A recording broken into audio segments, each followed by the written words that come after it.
যে যন্ত্রটা দেখতে পাইতেছেন এটার নাম হলো কি অল্টারনেটর বা ডায়নামা। এই অল্টারনেটর এবং ডায়নামার কাজ কি?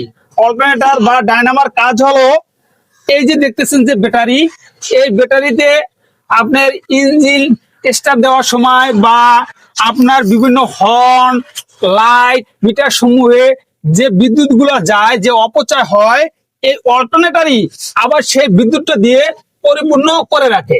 তবে এই অল্টারনেটর এই বিদ্যুৎ দেওয়ার শক্তিটা কোথা থেকে পায়? এই যে দেখেন আপনার এই যে ডায়নামার সাথে কি আছে, একটি পুলি আছে, এই পুলির সাথে কি আছে, একটি ফ্যান বেল আছে। এই ফ্যান বেলটি আপনার ইঞ্জিনের ক্যারেন শেপের পুলির সাথে সংযুক্ত আছে। ইঞ্জিন যখন ঘুরে, ইঞ্জিনের ক্যারেন শেপের পুলি তখন ঘুরে, ক্যারেন শেপের পুলি যখন ঘুরে তখন এই ডায়নামার পুলি ঘুরে। যখন এই ডায়নামার পুলি ঘুরে, যখন ডায়নামা ঘুরে তখনই কি করে, বিদ্যুৎ উৎপাদন করে।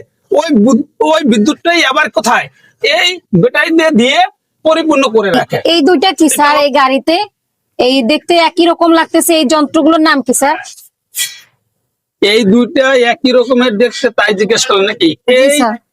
এই দুটির নাম হলো শক আপ জাম্পার। শক আপ জাম্পার মানে কি, শক পোষণ করা। জি। আপনার মানে কি, ঝাঁকুনি রোধ করা। যখন গাড়িটি চলে, উঁচা ঠালায় যখন পড়ে, যখন ঝাঁকুনি খায়, যখন এই শকের জাম্পারে যে স্প্রিং আছে ওখানে কি করে দোলে, ঠাস করে যেয়ে পড়তে পারে না, বাড়ি খায় না। শকের জাম্পার পৃথিবীর গাড়িটি আছে যাতে গাড়িটি চলার পথে যাতে ধ্রিম ধ্রিম করে বাড়ি না খায়। আর প্রাইভেট কার বা যাত্রীবাহীর গাড়ির ক্ষেত্রে এই শকের জাম্পার কি, শক পোষণ করে। যখন চলে, উঁচা ঠালায় পড়লে তখন কি করে, দোলে।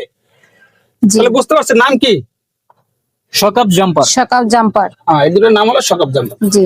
তো ভিউয়ার্স, আমাদের বিআরটিসি প্রশিক্ষণ কেন্দ্রের এই ভাবে আপনারা ক্লাস দেখতে চাইলে অবশ্যই আমাদের পেজে থাকবেন এবং আমাদের ভিডিওটি ভালো লাগলে লাইক, কমেন্ট, শেয়ার করবেন। খোদা হাফেজ।